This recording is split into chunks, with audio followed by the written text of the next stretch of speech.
mulai dari identifikasi pengadaan ya, di atasnya ada identifikasi kebutuhan, kemudian kita mengidentifikasi pengadaan, penetapan jenis barang jasa, penetapan cara pengadaan, pemaketan dan konsolidasi nanti kita bahas untuk minggu depan. Kemudian waktu pemanfaatan dan waktu pengadaan harus kita lihat, kemudian anggarannya, serta terakhir nanti pengumuman RUP ya. Nah, kemarin kita sudah membahas terkait identifikasi pengadaan barang jasa ya, mulai mengidentifikasi dokumen RKKKL ya. Kemudian sebentar, aku nggak mau next ini.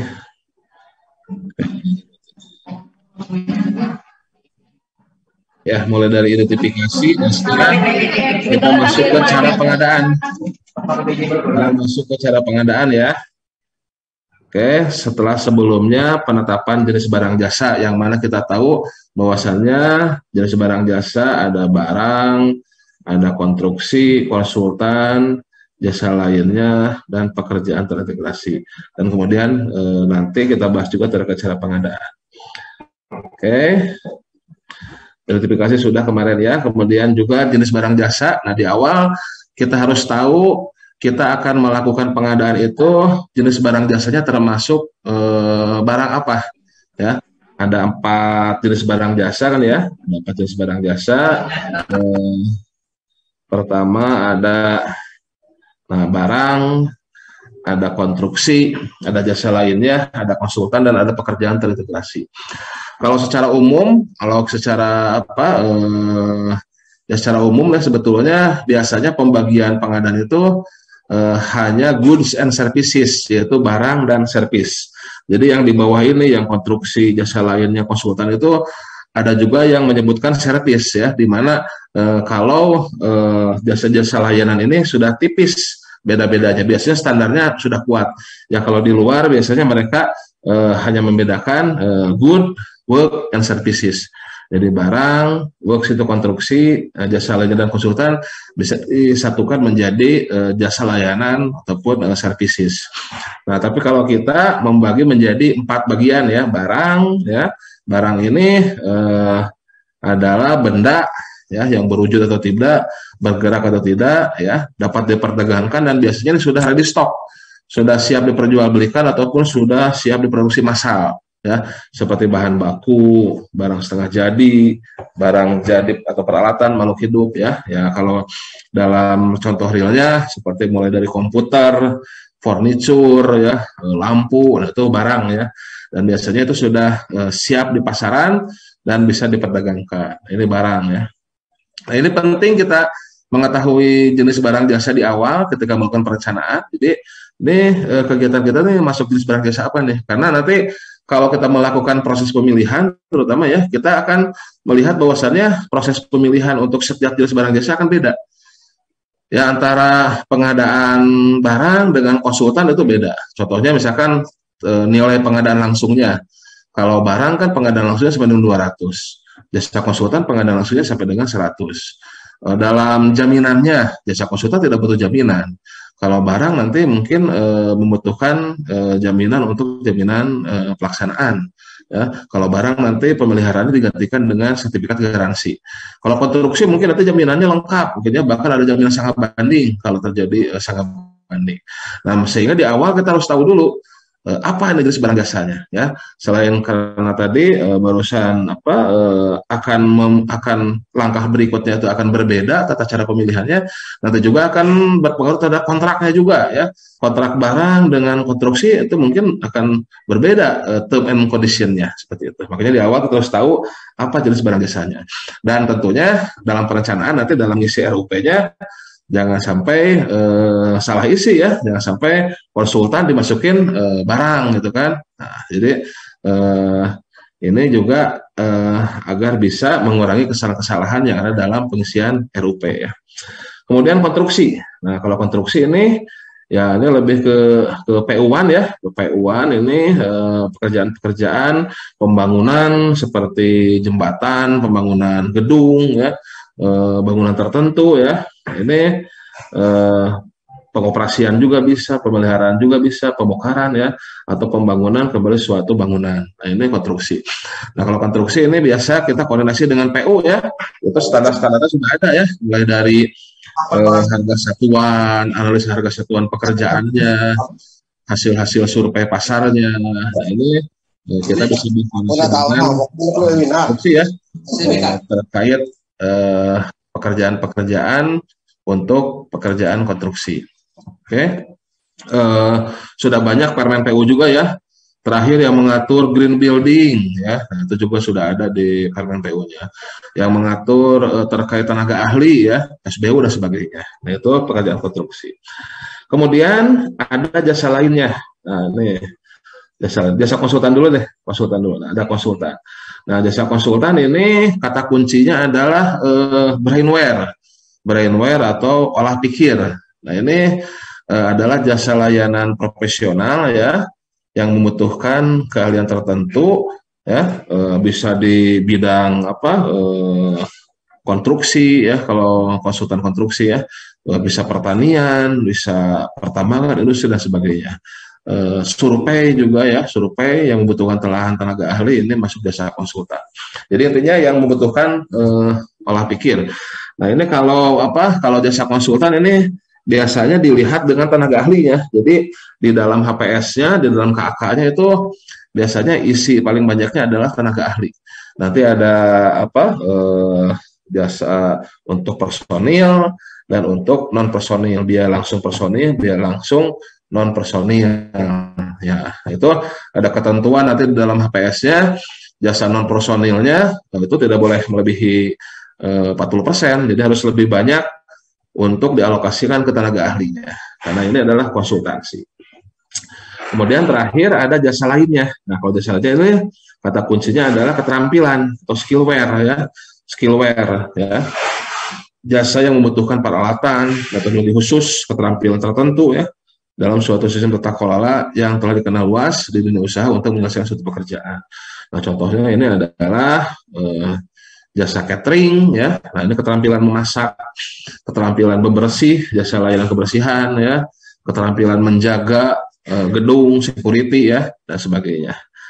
Nah, ini 4 jenis barang jasa yang utama. Atau bisa juga ada istilahnya yang namanya pekerjaan terintegrasi, yang mana ini menyatukan 2 atau beberapa jenis barang jasa ya. Misalkan ada IT solution. Nah, IT solution ini dia bukan hanya mengadakan barang untuk keperluan information teknologi, bukan hanya sekedar barang komputernya, network servernya, jaringannya, tapi juga desainnya, ada brainware-nya, ada konsultansinya gitu kan, dan bahkan mungkin ada jasa lainnya ya, ada jasa lainnya terkait dengan koneksi ke internet ya, data centernya. Nah, itu disatukan dalam satu paket menjadi IT solution, karena di sini pekerjaannya ternyata bukan hanya butuh barang saja, tapi butuh desain ya untuk menyelesaikan suatu masalah dari kebutuhan dari user tersebut. Kemudian juga butuh jasa skillware, misalkan terkait tadi koneksi internetnya. Contohnya misalkan IT solution terkait untuk pembangunan data center ataupun CCTV di suatu kompleks tertentu. Nah, itu butuh barangnya, CCTV-nya, komputernya, butuh desainnya di mana pemasangan CCTV-nya, butuh koneksi internetnya, wifi-nya dan sebagainya. Itu menjadi suatu pekerjaan yang terintegrasi. Atau di konstruksi ada istilah design and build. Design and build di mana kita belum tahu, belum kebayang user ataupun PPK-nya belum kebayang ini bagaimana nih bentuk bangunannya nih. Nah, itu bisa disatukan antara design and build-nya. Jadi kita belum punya rancangan bagaimana bangunannya, tapi perancangannya itu nanti diserahkan ke pelaksananya. Nanti pelaksananya ada 2, itu untuk jasa desain konsultansi dan jasa pelaksana pekerjaan konstruksinya. Nah, itu pekerjaan terintegrasi. Pekerjaan terintegrasi ya biasanya kebanyakan itu pekerjaan yang besar ya biasanya, dan nanti itu ya nih buat yang mau ikut ujian dasar ya, itu biasanya belum ada HPS-nya ya, belum ada HPS-nya biasanya itu. Nanti yang dipakai adalah pagu anggaran. Jadi untuk menentukan jaminannya pakai pagu ya, untuk pekerjaan terintegrasi ya. Oke, nah itu adalah jenis barang jasa ya yang kita atur di dalam pengadaan barang jasa pemerintah. Jadi ada barang ya, konstruksi, konsultan dan jasa lainnya plus pekerjaan terintegrasi kalau dua atau beberapa jenis barang jasa tersebut disatukan ya. Nah, di dalam isian RUP, di dalam perencanaan ketika kita punya paket ataupun kegiatan, nah maka kita harus bisa menentukan, kita rencanakan ini termasuk jenis barang jasa apa, karena nanti akan menentukan ke metode pemilihan penyedianya.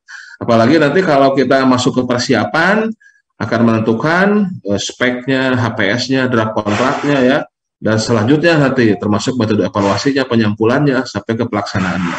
Nah, di paling awal, di perencanaan ya, karena awal dari pengadaan adalah perencanaan, nah, salah satunya kita harus bisa menentukan apa jenis barang jasanya. Oke. Selanjutnya, oh ya, nanti akan ada ini juga, akan ada kuis nih ya. Kita coba untuk minggu ini, kita coba tambahan tambahan fitur yaitu kuis dengan menggunakan Telegram ya. Ya teman-teman kan sudah pada masuk ya. Sudah pada masuk di grup Telegram ya. Sudah ada berapa nih grup Telegram? Ada 100.000 atau 1.000 nih Mas Engan? Ada 1.000-an ya, sampai 1.000-an nih. Nah, 960. Nah, 960-an hampir 1.000. Nah, nanti kita akan Kita akan ada kuis dari materi ini di grup Telegram ya. Nah, silakan teman-teman tolong standby juga ya nanti di grup Telegram ya untuk bisa menjawab pertanyaan-pertanyaan di grup Telegram dari materi ini. Nanti yang menjadi pemenangnya seperti biasa akan memperoleh hadiah menarik dari kami ya. Oke. Selanjutnya kita masuk ke cara pengadaan.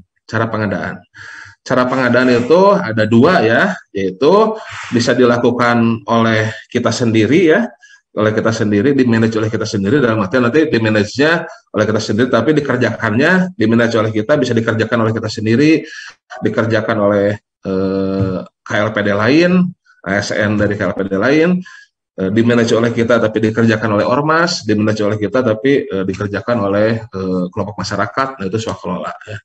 Atau dilakukan oleh melalui pelaku usaha, nah itu dengan cara penyedia ya.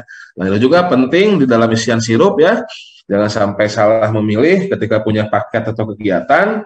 Itu kita akan cara pengadaannya akan dengan cara apa? Apakah swakelola atau dengan pemilihan penyedia. Nah pertanyaan berikutnya adalah kapan kita bisa melakukan swakelola dan kapan kita bisa melakukan pemilihan penyedia. Nah, ini adalah kapan kita bisa melakukan swakelola. Untuk lebih lengkapnya silahkan bisa dilihat di Perlem 3 ya. Perlem Pelaturan LKPP nomor 3 tahun 2021 tentang swakelola. Di situ sudah detail ya. Sudah detail bagaimana tata cara pelaksanaan swakelola tipe pertama sampai dengan tipe yang keempat ya. Nanti kita lihat. Nanti juga kita bahas sedikit ya, bagaimana pelaksanaannya, tapi kita explore di Perlem 3 itu. Nah, kapan kita bisa melakukan swakelola? Pertama, untuk pekerjaan-pekerjaan yang tidak diminati atau bahkan tidak ada pelaku usahanya. Tidak diminati misalkan untuk pekerjaan-pekerjaan yang di daerah rawan ya, di daerah berbahaya ya, rawan konflik ya, nah itu bisa dilakukan swakelola. Swakelola tidak dibatasi nilai ya, berapapun nilainya, mau 10 juta, mau 10 miliar, mau 10 triliun ya. Kalau memang bisa dilakukan dengan swakelola, termasuk ketentuan ini, silakan bisa dilakukan dengan swakelola. Ya, pertama tidak diminati oleh pelaku usaha yang resikonya tinggi, misalkan yang sering saya berikan contoh, misalkan saya kan basicnya survei pemetaan ya, itu suka ada pemasangan tapal batas ya, pemasangan patok-patok benchmark ya, patok-patok di perbatasan negara. Nah, misalkan kebetulan sedang memanas nih hubungan antar negaranya, nah, sehingga kalau masang patok ini agak ngeri-ngeri sedap juga kan, takut ada yang nembak atau bagaimana. Nah, akan lebih baik ini dilakukan dengan swakelola, karena pasti peminat untuk masang patok tapal batas negara itu pasti sedikit peminatnya. Kalau tidak sedang konflik mungkin banyak dan mudah gitu ya untuk memperoleh pelaku usaha ataupun penyedianya. Tapi kalau sedang konflik begini, ya tentunya akan sedikit peminatnya. Kalau ditenderkan itu ya ikut tender mungkin sedikit atau bahkan tidak ada. Nah, sehingga cocok kalau untuk pekerjaan seperti itu, pemasangan tapal batas negara yang sedang konflik itu dilakukan oleh TNI langsung, mungkin oleh pasukan ZENI-nya atau ya pasukan yang bertugas di situ ya. Nah, itu bisa diswakelolakan ya, swakalola tipe yang pertama kalau anggarannya dari TNI dan dilakukan oleh TNI. Tapi bisa juga anggarannya misalkan ada di Kemenlu ataupun ada di Kementerian Pertahanan, ada di luar TNI ya. Nah itu berarti tipe yang kedua ya, karena pengguna anggarannya oleh Kemenlu misalkan ya, sedangkan yang melakukannya adalah TNI misalkan ya, contoh itu tipe yang kedua.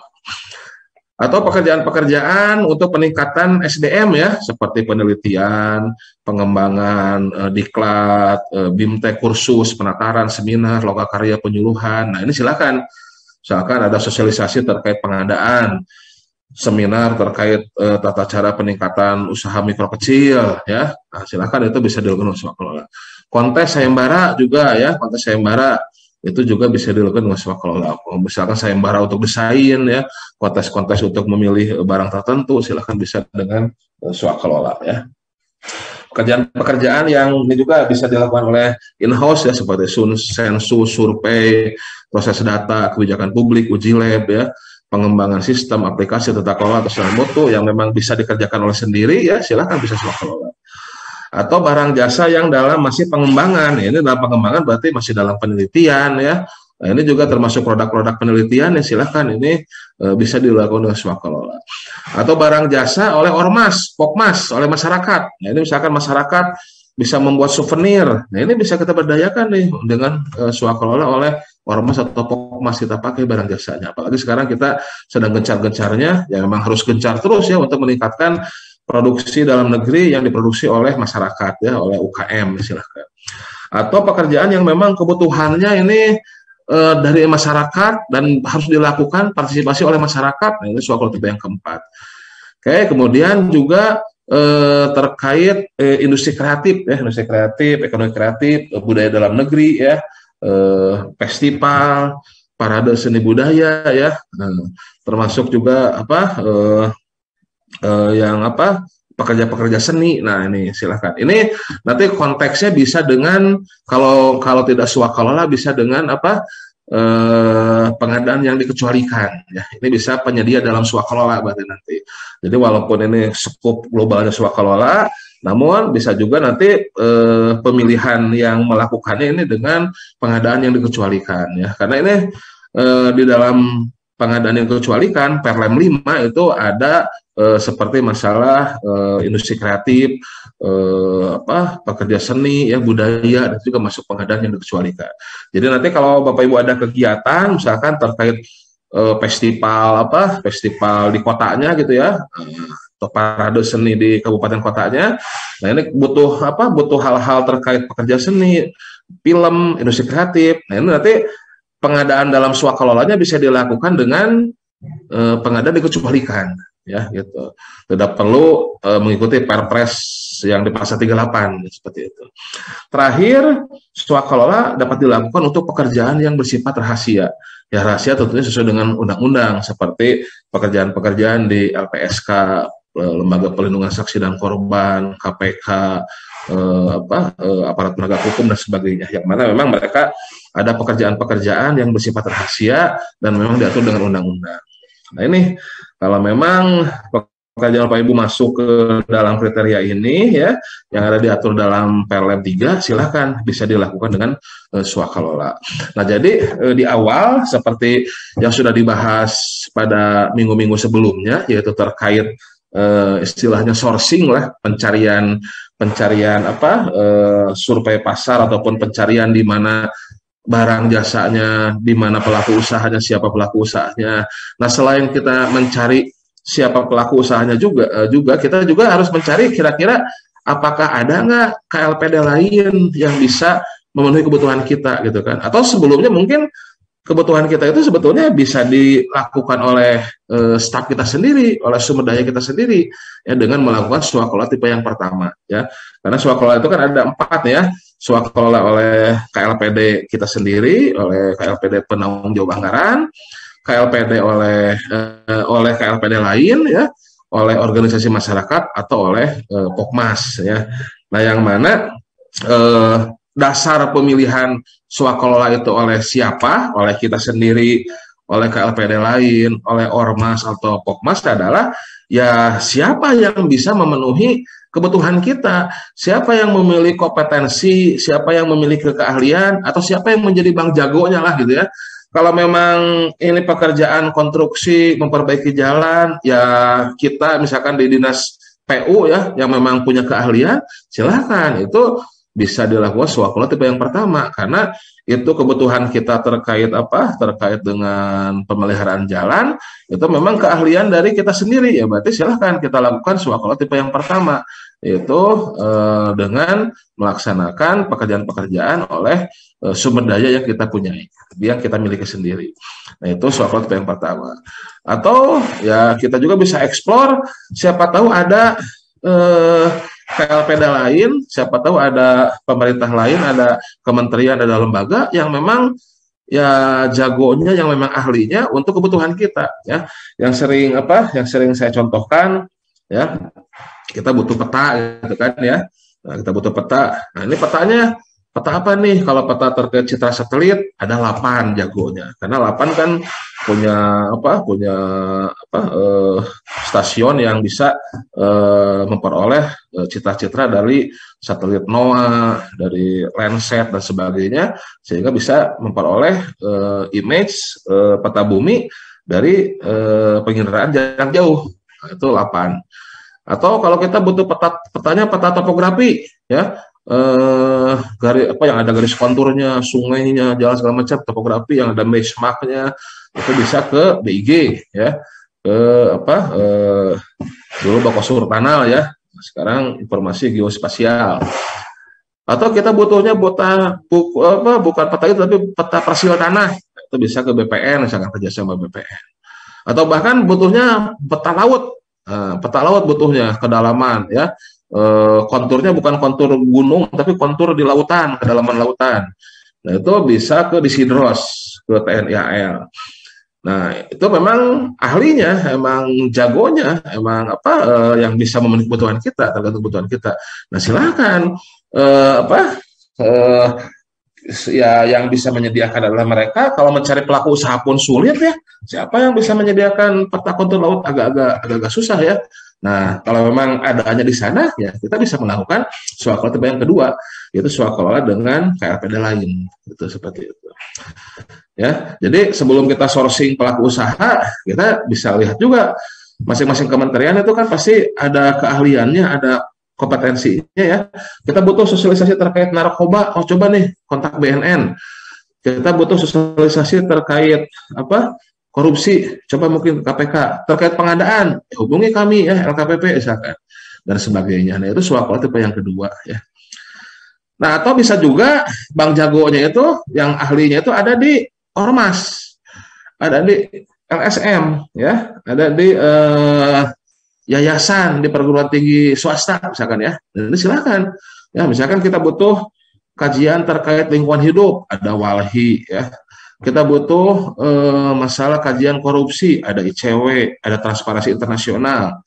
Kita butuh misalkan pendampingan sosialisasi untuk masalah keagamaan, ada ormas-ormas agama, ya. Nah, intinya ormas-ormas yang memang ada ininya, persyaratannya, silakan lihat di PLM 3, ya. Di PLM 3 kita lihat, di PLM 3 sudah lengkap itu persyaratannya, ya. Nah, Pak Ibu silakan dilihat sebentar. Sorry. Kita lihat PLM-nya, ya. Mana PLM 3? Nah, ini swaklola. Nah, di sini sudah lengkap di sini nih. Kita lihat misalkan persyaratan untuk ormas mana, ya. Persyaratan untuk ormas, persiapan. Nah, ini. Nah, di sini sudah ada nih, tipe 1 siapa saya bisa melaksanakan. Tipe 2 KLPD kan, BLU. Tipe ketiga siapa yang bisa melaksanakan? Nah, ini bisa perguruan tinggi swasta, bisa organisasi profesi. Nah, dengan persyaratan berbadan hukum, ya, ada bayar pajak juga, memiliki pengurus juga, ada ART juga. Nah, jadi bukan berarti ada ormas tiba-tiba datang ke kantor, Pak, ini sesuai dengan Perpres 12 tahun 2021, perubahan 16 2015, dan Perlem KPP nomor 3 tahun 2021. Nah, kami selaku ormas wajib memperoleh paket. Oh, tiba-tiba datang misalkan rame-rame ke kantor. Nah, tapi ketika ditanya, mana badan hukumnya? Punya ADRT nggak? Bayar pajak nggak? Nah, kalau jawabannya nggak semua, ya itu bukan pelaksana ormas yang kita maksud, ya. Karena kata kunci swakalola dengan ormas itu adalah memiliki kompetensi, ya, dan tentu tadi persyaratannya diatur di dalam Perlem LKPP. Sebagai catatan juga, ya, kalau Bapak Ibu mau melihat data ormas, ada website namanya Link LSM. Nah, ini yang dikembangkan oleh KSI, ya. Nah, ini linklsm.id. Nah, ini belum di launching secara resmi, ya, masih tapi sudah hampir final, ya. Nah, di sini ada database lembaga swadaya masyarakat ormas yang mungkin bisa dipakai oleh Bapak Ibu, teman-teman semuanya, sebagai pelaksana swakalola tipe yang ketiga. Nah, silahkan dicari, nanti di filter nih, mau nyari bidang kerja apa, misalkan lingkungan, misalkan, ya, ketika di sini. Nah, ini bisa sebagai apa? Nah, ini ternyata banyak nih, Yayasan Papua Lestari, PKB Jabar. Nah, ini silahkan, ya, dicari LSM ataupun yayasan ataupun ormas yang memang tadi, ya, simpelnya Bang Jagonya nih yang bisa memenuhi kebutuhan kita apa nih, ya. Nah, yang ada di Papua ada nih, Maluku ada nih, ya. Dan ini sudah sedikit banyak sudah difilter nih oleh yang punya database ini, oleh ibaratnya gabungan semacam asosiasinya lembaga swadaya masyarakat lah, gitu kan. Nah, namun nanti kita filter lagi sudah memenuhi syarat nggak, seperti itu. Tapi ini sebagai database mempermudah kita pencarian. Nah, silahkan, ya, ibaratnya katalognya lah. Kalau dalam e-purchasing itu katalognya, kalau ini katalog LSM nih. Nah, silahkan ini teman-teman kalau memang memerlukan swakalola tipe yang ketiga. Nah, ini biar tidak susah nyarinya, nah, cari aja di sini sudah ada filternya juga nih. Nah, sudah ada filternya ya, terkait bidang kerjanya apa, spesialisasinya apa, wilayahnya di mana, kan, gitu, ya. Jadi ormas silahkan bisa kita pakai swakalola, ya, kalau memang kebutuhan kita bisa dipenuhi oleh ormas. Nah, swakalola yang terakhir adalah oleh kelompok masyarakat atau Pokmas, ya, kalau memang ini kebutuhannya, kalau memang butuh pelibatan langsung oleh masyarakat, nah, ini silahkan lakukan oleh kelompok masyarakat. Nah, ini tipe-tipe swakalola, ya, tipe-tipe swakalola ada 4, ya, oleh kita sendiri, oleh KLPD lain, oleh ormas atau oleh Pokmas, ya. Nah, silahkan untuk lengkapnya nanti bisa dilihat di Perlem 3, ya. Perlem 3 tahun 2021 tentang pedoman swakalola, ya. Oke, ini sudah kita bahas, ya. Nah, tahapan swakalola secara umum sama juga, ya, perencanaan, persiapan, pelaksanaan, pengawasan, dan serah terima, ya. Kemudian untuk persyaratannya ada di Perlem, ya, ini, ya, apa persyaratannya. Untuk tipe yang pertama, nah, bisa juga oleh BLU, ya, bisa juga oleh perguruan tinggi negeri, ya, atau si satkernya yang penanggung jawab anggaran, silahkan. Soal tipe yang kedua, nah, bisa oleh KLPD, bisa oleh UKPBJ. Nah, jadi kalau UKPBJ yang ditunjuk sebagai agen pengadaan, ini masuknya tipe 2 nih. Agen pengadaan, ya, agen pengadaan yang mana agen pengadaannya itu menunjuk UKPBJ, bisa jadi tipe yang kedua. BLUD atau perguruan tinggi negeri. Tipe ketiga, nah, bisa oleh LSM, bisa oleh ormas, atau bisa oleh perguruan tinggi negeri swasta, ya, yayasan, atau organisasi profesi dengan persyaratan. Nah, ini persyaratannya, ada badan hukumnya, ada bayar pajak, pengurusan dan sebagainya. Silakan dilihat ya di Perlep 3. Kalau swakala tipe keempat oleh ormas, nah ini ada semacam surat pengukuhan oleh orang wilayahnya ya. Pengukuhan berupa apa? Nah ini sekretariat, kemampuan untuk, nah intinya tetap kemampuan ini ya. Intinya kemampuan tetap ya untuk menyediakan atau mengerjakan barang jasa yang memang kita butuhkan. Ya, jadi intinya tetap kemampuan, intinya tetap kompetensi ya, ya sesuai dengan kebutuhan kita. Kayaknya itu swakala ya. Jadi mudah-mudahan dengan sedikit banyak penjelasan ini nanti juga kita bisa diskusi dan nanti ya teman-teman yang mengisi sirup tidak bingung lagi ya ini masuk swakala itu yang mana dan tidak bingung lagi apa kita akan melakukan penyedia dan nanti sekarang kita bahas nih, sekarang kita masuk ke penyedia nih. Kalau kita melakukan dengan penyedia, kalau tidak bisa swakala, opsi lain kita melakukan dengan penyedia. Tentunya dengan sebelumnya kita sudah sourcing juga ya, kira-kira pada bidang apa, kualifikasi apa nih penyediaannya ya. Nah, di dalam isian sirup, ketika kita milih penyedia, itu akan ada pilihan untuk perencanaan itunya, metode pemilihan penyedianya ya, akan ada pilihan untuk metode pemilihan penyediaannya. Nah, untuk metode pemilihan penyedia, nah ini ya, nah ini masing-masing jenis barang jasa memiliki metode pemilihan yang berbeda ini ya, memiliki metode pemilihan yang berbeda. Nah, untuk barang, konstruksi jasa lainnya ini sama ya, relatif sama ya. Untuk jasa konsultan ini ya berbeda sendiri nih. Konsultan beda sendiri nih untuk konsultan. Kalau untuk barang, konstruksi jasa lainnya sama ya, sama. Nah, untuk konsultan beda sendiri. Nah, pertama untuk barang konstruksi jasa lainnya dulu. Nah, ini ada di pasal 38 ya, ada di pasal 38 Perpres 16 tahun 2018 yang sudah dirubah dengan 12 2021. Nah, untuk barang konstruksi jasa lainnya, ini urutan ya, ini urutan ya. Urutan pertama atau opsi pertama adalah apabila barang jasa kita sudah ada dalam katalog elektronik atau kebutuhan kita bisa dipenuhi oleh barang jasa dalam katalog elektronik, bahkan sebelumnya ketika perencanaan itu kalau memang kebutuhan kita itu ya kebutuhan yang memang sudah ada di dalam katalog elektronik produknya, ya mendingan diarahkan itu kan ke dalam katalog elektronik. Karena salah satu pertimbangan dalam identifikasi kebutuhan adalah melihat ke katalog elektronik. Nah, kalau memang produk-produk kita sudah ada dalam katalog elektronik sesuai dengan kebutuhan, maka silakan kita bisa eksekusi dengan yang namanya purchasing. Bisa kita lakukan dengan purchasing, yaitu pengadaan melalui katalog elektronik. Nah, ini purchasing ini sebetulnya bukan hanya katalog elektronik ya, sekarang sudah dikembangkan bela pengadaan untuk barang-barang, untuk produk-produk yang usaha mikro kecil ya, bela pengadaan dengan e-marketplace yang di bawahnya ada usaha mikro kecil.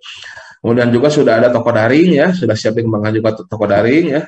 Nah, itu silahkan dieksplor untuk bisa menggunakan transaksi dengan yang namanya purchasing. Berapapun nilainya ini, yang penting barang jasanya sudah ada dalam katalog atau barang jasanya produknya sudah dalam bela pengadaan atau toko daring, silahkan bisa dieksekusi berapapun nilainya. Ya, yang penting produk yang ada dalam katalog bisa memenuhi kebutuhan kita. Dan tentunya ketika membuat kebutuhan, ya kalau memang kebutuhan kita sudah ada dalam katalog, ya sudah tidak perlu membuat kebutuhan yang di luar dari produk di dalam katalog, ya sesuaikan dengan kebutuhan. Ya. Kemudian, nggak ada nih barang-barang kita di dalam katalog. Opsi yang kedua adalah kalau memang nilainya tidak lebih dari 200 juta, kita bisa menggunakan yang namanya pengadaan langsung, yaitu dengan mengundang satu pelaku usaha ya, setelah kita melakukan survei, mengundang satu pelaku usaha yang kita anggap mampu, nah kita eksekusi ke pelaku usaha tersebut dengan melakukan pengadaan langsung. Kalau nilainya tidak sampai dengan 200.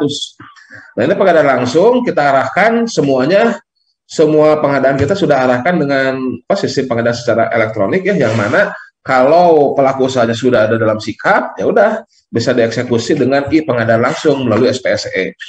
Ya kalau penyedianya ataupun pelaku usahanya belum masuk sikap, bagusnya didorong tuh agar bisa masuk ke dalam sikap. Bagusnya UKPBJ di daerah bisa membuat sosialisasi itu kepada pelaku usaha, terutama usaha mikro kecil, agar mereka semuanya bisa masuk sikap, agar ketika butuh pengadaan langsung, eksekusi dengan pengadaan langsung, agar lebih transparan dan lebih akuntabel, bisa termonitor, bisa terevaluasi datanya ya, seperti itu. Tapi ya untuk yang manual masih diakomodir dengan pencatatan ya. Tapi tentunya kita ya sudah zaman elektronik ya, semuanya kita arahkan dengan pengadaan secara elektronik. Atau bahkan sekarang kan katalog lokal sudah dibuka selebar-lebarnya ya. Saya nggak tahu, mudah-mudahan nanti dari teman-teman katalog bisa memberikan pencerahan juga ya di segmen TTS ya. Cuman masih konfirmasi dulu ya teman-teman katalog. Nanti mudah-mudahan kalau ada bisa di sesi ini ada narasumbernya. Kalau nggak mungkin nanti di sesi minggu depan ya, terkait bagaimana tips dan trik untuk membuka katalog lokal ya. Nah ini juga usaha mikro kecil nanti bisa juga ditarik ke katalog lokal ya. Silahkan kalau memang ada kebutuhannya. Nah, kembali lagi ke laptop. Jadi kalau memang tidak ada barang dalam katalog elektronik yang bisa kita beli sesuai kebutuhan, kita coba dengan pengadaan langsung kalau nilainya tidak lebih dari 200 juta. Oke. Wah, ternyata nilainya lebih dari 200. Wah, berarti nggak bisa tuh pengadaan langsung. Nah, coba kita opsi lain adalah kita lihat masuk ke dalam kondisi keadaan tertentu nggak? Kondisi dalam tertentu itu ada di pasal 38 itu ya.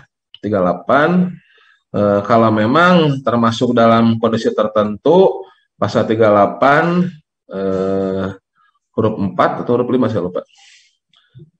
Silahkan bisa dilakukan dengan penunjukan langsung. Nah ini ada tertentu nih, kondisi tertentu. Misalkan kalau pengadaan kita untuk kompresi mendadak, presiden wakil presiden bisa lakukan penunjukan langsung. Rahasia kepentingan negara bisa penunjukan langsung. Satu kesatuan konstruksi, hanya satu penyedia yang mampu, pengadaan penjualan benih, sarpras, spesifik, punya hak paten, tanda ulang gagal, atau pemutusan kontrak ya. Nah, itu nanti sisanya bisa dilakukan dengan penunjukan langsung. Berapapun nilainya, kalau masuk ke dalam keadaan tertentu di Perpres 16 ya, kita lihat Perpres 16, pasal 38, mana Perpres 16?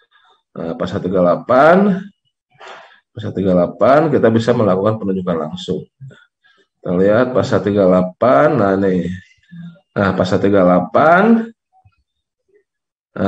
pasal 38 ayat 5. Nah, nih, pasal 38 huruf 5. Huruf 5. Nah, nih, dilakukan. Nah, nih. Ya, silakan. Ini penunjukan langsung di pasal 38. Jadi kalau masuk kriteria ini, berapapun nilainya, maka teman-teman bisa melakukan yang namanya penunjukan langsung. Gitu ya. Wah, tidak masuk nih, tidak masuk kriteria menunjukkan langsung nih, tidak termasuk kriteria pasal 38 huruf 5 nih. Maka silahkan bisa opsi yang selanjutnya adalah dengan tender cepat. Nah, ini dengan melihat ke penyedia disikap. Kalau penyedia-penyedia yang kita butuhkan sesuai kualifikasi, sesuai dengan bidangnya itu sudah banyak disikap, nah silahkan bisa kita lakukan tender cepat. Atau bahkan kita juga bisa susun skenario agar para pelaku usaha ataupun para pelaku usaha yang kita butuhkan itu hasil sourcing, kita lakukan sosialisasi itu agar bisa masuk ke sikap ya. Nah, sehingga ya kita tidak melakukan pilihan terakhir, yaitu tender ya. Kalau nggak ada di sikap kan tender pilihan lainnya pilihan terakhir. Nah, bagusnya kita hindarilah tender itu, karena ya makan waktu lama juga ya, dan itu membuka ke semua pelaku usaha ya. Tapi kalau memang 4 opsi ini tidak bisa dilakukan, ya silahkan kita lakukan tender, bukan berarti terlarang, tendernya silahkan. Ini tender itu adalah, kalau dalam perpresnya tender itu adalah ini kan, nih tender adalah dalam hal tidak dapat menggunakan metode penyedia sebagai mana dimaksud satu ya, A sampai D, dalam artian kalau tidak bisa purchasing, kalau tidak bisa pengadaan langsung, tidak bisa penunjukan langsung, tidak bisa tender cepat, ya tender berarti silahkan. Ini adalah opsi yang terakhir.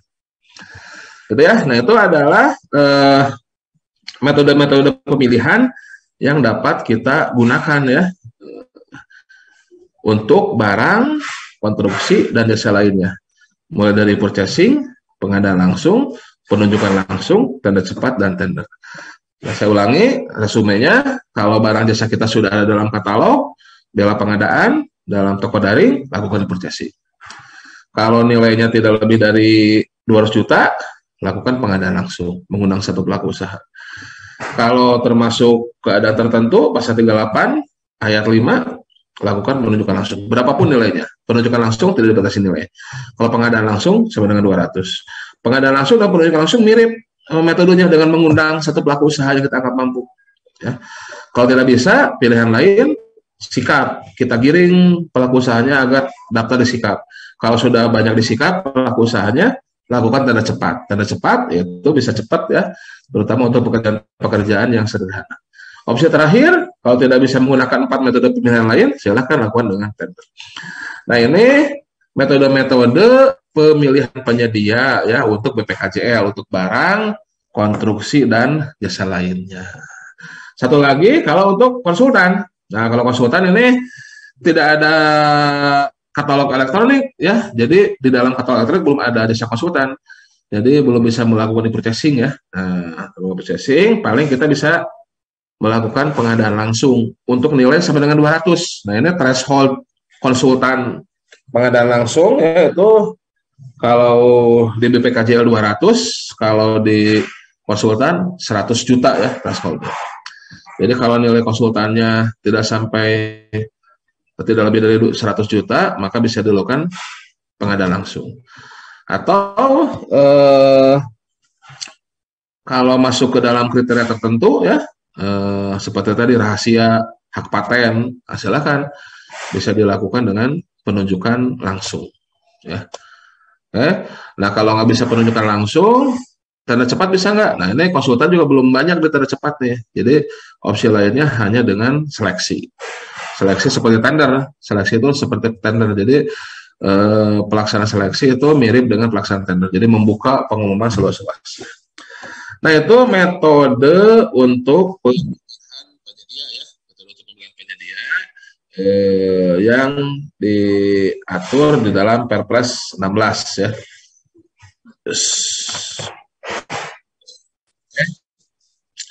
Nah, itu Bapak sekalian ya terkait cara pengadaan dan cara pemilihan ya. Cara pengadaan tadi dengan swakelola atau dengan pemilihan penyedia atau dengan mulut penyedia ya. Kemudian swakelola tadi sudah jelaskan ada 4 tipe swakelola ya. Kita menentukan swakelola tipe yang mana, tetap berbasis kemampuan, tetap berbasis kompetensi ya. Langkah-langkah detail teknisnya bagaimana swakelola, apakah harus ada MOU segala macam, kontraknya bagaimana, ada di Perlem 3 ya. Kemudian untuk pemilihan penyedia, kita punya beberapa cara ya. Untuk BPKJL ada 5, ada purchasing, kalau barangnya ada dalam katalog, ada pengadaan langsung, ada penunjukan langsung, tanda cepat, dan tender. Kalau untuk konsultan ada 3 ya, pengadaan langsung, penunjukan langsung, dan seleksi. Oke, cukup untuk materi hari ini ya. Silahkan apabila ada yang akan kita diskusikan bersama-sama ya. Silahkan untuk bisa raise hand ya, dan tentu